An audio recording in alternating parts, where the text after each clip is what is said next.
capacitor and the currents through L1 and L2 under DC conditions. So this one, we're just saying we're under DC conditions. It means it's been this way for a long time. That means, when I said you wouldn't have inductors and capacitors in the same problem, I meant in a transient problem. You could have them in a DC problem. In a DC problem, they're much easier. So in a DC problem, you know that inductors just act as wires,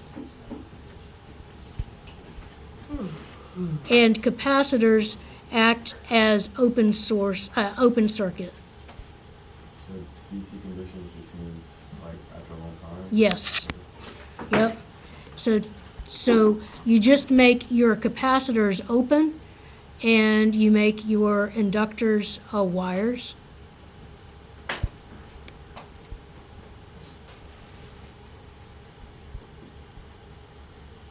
So to find the voltage across the capacitor, we find the voltage of something that it is in parallel with, and it is in parallel with the 15 ohm resistor, because the 10 ohm resistor isn't doing anything.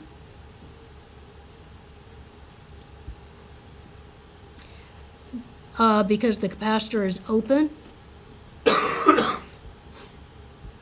So basically, we are looking for the voltage across this 15 ohm resistor, and we know that it has to be the same as the voltage across the 5 ohm resistor because they're in parallel. So we have the same voltage across all of them, and that means we'd have the same voltage across their equivalent. And so if I find the equivalent resistance of 5 and 15, that's 5 times 15 over 5 plus 15, which is 75 over 20, which is 3.75. And so the voltage across those two is 2 times 3.75, which is 7.5. Yes? Could you have also done current division and then done Ohm's law? Yep. I considered that, and I decided that this was the lazier way. Okay, and that's Yep. for both L1 and L2? Or just L2? You mean that is the voltage across C. Oh, It's not L1 or L2. I was trying to find the voltage across C, so I was trying to find the voltage of something it was in parallel with. Now, I am going to have to end up doing current division anyway. No, I don't. Well, I might. Yeah, I will. Because I have to find the current. The problem also says to find the current through the two inductors. Now, the nice thing is the current through the two inductors, it's the same current, because all of the current is going this way, because none of it is going this way, because that's open. So the current through this inductor also goes through this inductor.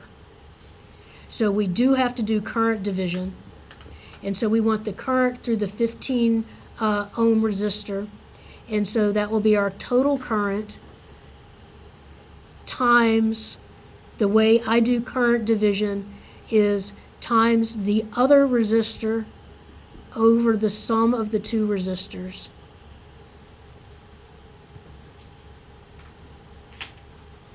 And I believe that's 0.5. Yeah. So 0.5 amps. So the current through both of them is 0.5 amps.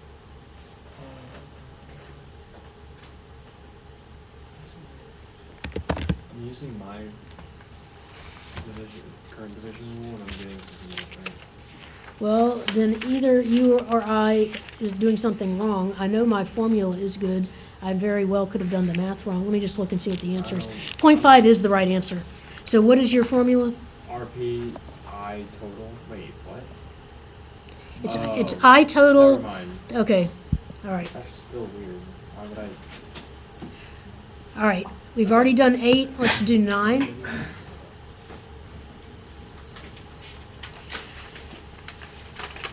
So we have 2 current sources, we have we have 2 resistors, and we have a capacitor. Assume the switch was connected to terminal 1 for a long time before it was moved to terminal 2.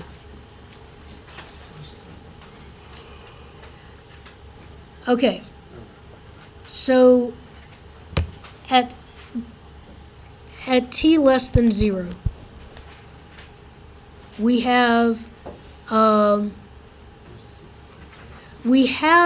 there is current going through the branch over on the right, but it doesn't affect the branch on the left because all the current that comes out of I2 has to go through R2 because it doesn't have anywhere else to go. Once it goes through R2, it has to go back to go through the current source because if any of it goes off in the other direction, then you don't have the same current anymore. So all of this is just going in a loop. And so none of that is affecting us before t equals 0. So we have I1 here, and then R1,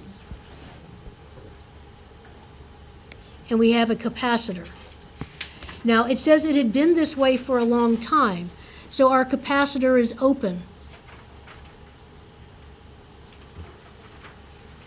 And so the voltage across that capacitor has to be the same as the voltage across R1. R1 is 3 kiloohms, and I1 is 4 milliamps. And so the voltage across the capacitor has to be 12 volts because 4 milliamps times 3 kiloohms is 12 because the milli and the kilo cancel each other out. The voltage across the capacitor can't change instantaneously, so it is also equal to 12 at 0.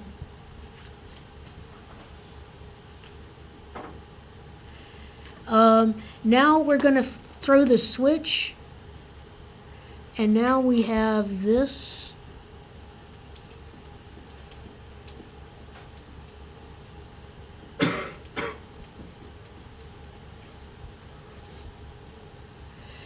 Our capacitor is charged. It has a voltage of 12 volts right as we throw the switch. R2 is 6 kiloohms. And I2 is 6 milliamps.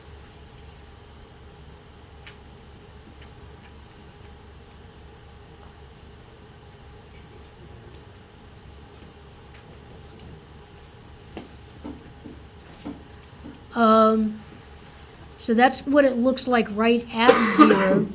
Now let's look at it at infinity. So at infinity,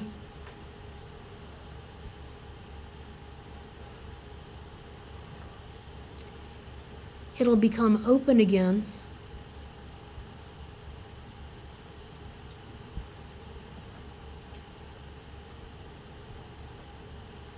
And what will its voltage be at infinity?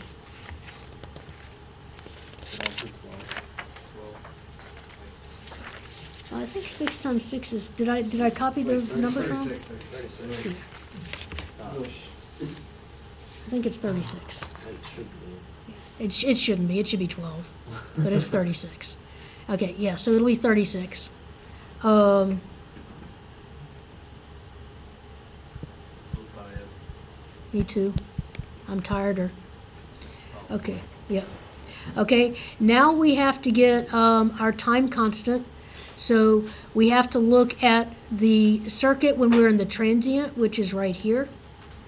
And R Thevenin will be 6 kiloohms. Are we doing a capacitor? We are.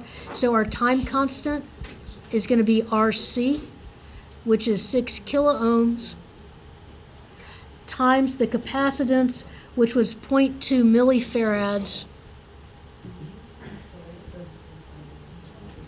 So it's 1.2 seconds is our time constant.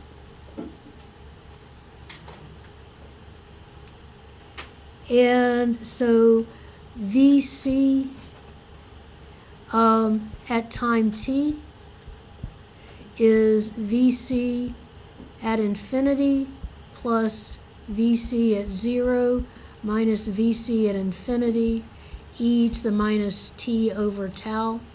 So VC at infinity was 36 plus 12 minus 36 e to the minus t over 1.2.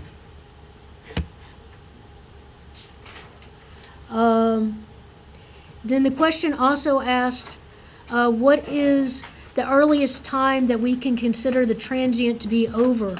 So our time constant was 1.2 seconds. And so your convention is 5 times the time constant. So you would say 6 seconds. Where'd you get the 5? It is Oh yeah, 5 times. 5 times the time constant, yeah. Okay, any questions on that? Yes. Thank you. Yes. Wait, which one did you use for your arm then, and like, which one did you draw? Which one did you use for it? Because you have like 3 circuits right there. Which one I did you used the one that is during the transient right after you close the switch. So which one on your screen did you use? Any of them? Yeah, I used this one. I didn't redraw it because I'm getting tired, but to redraw it, you would make the current source open, and then all you'd have is the 6 kilo ohm resistor. And would you replace the capacitor with like the imaginary whatever, or you don't have to do that anymore? Well, I'm looking at the resistance from the point of view of the capacitor. So the way I have always done it is I just imagine I am the capacitor. And so the capacitor is not a part of it. So it's like the problems where you say, what is the resistance from these terminals? So it's so yes, you can replace it with a little open circuit if you want, but it's just it's like from the point of view of the capacitor. Okay, last one. What time is it? I need to call my husband. I can wait just a minute. Okay. All right. So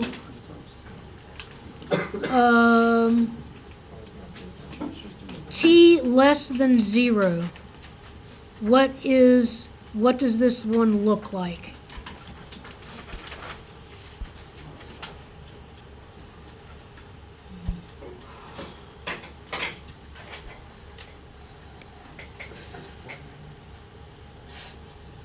It looks like that because this will be a wire which will short out this, and this won't be involved in anything.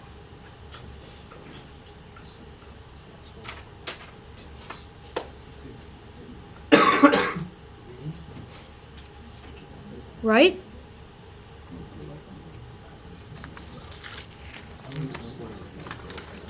All right. So if I want to find the current at t less than 0, then I would do current division.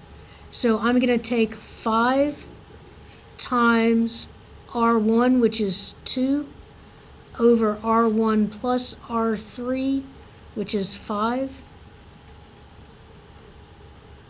And so I get that our current through the inductor at t less than 0 is 2 amps.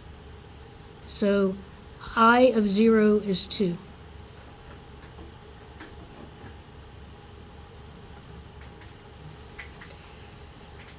Now we're going to close the switch. And when we close the switch, the inductor is not a short anymore.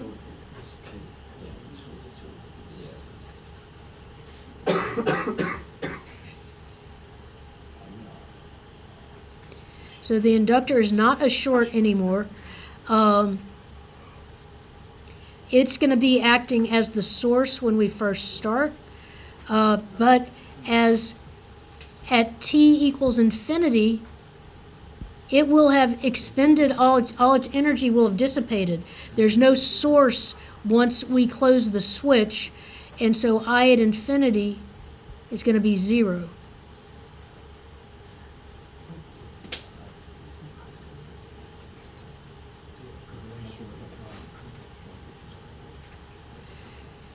Now we need to get R equivalent. So from the point of view of the inductor, it's in parallel with this resistor, and these two resistors are in series with each other and together are in parallel. And so we had R2, which is 10 ohms, and R4 and R3 add together to make 10 ohms, and 10 and 10 in parallel is 5. So R equivalent is 5. And so L over R is 0.15 over 5, or 0.3 seconds. So, what is the earliest time we can consider the transient to be over? At 5 times the time constant, so 5 times 0.3. I don't think so. Oh yeah, it is. Wait, yeah. It is 0.03. So, 5 times 0.03 is 0.15 seconds, so you can consider it to be over at 0.15. What is I at t equals 0? I don't remember. We found it. It was 2 amps. At infinity, it's 0. I of t for t greater than 0 is 0 plus 2 minus 0 e to the minus t over 0.03 amps. There's a hefty SI session.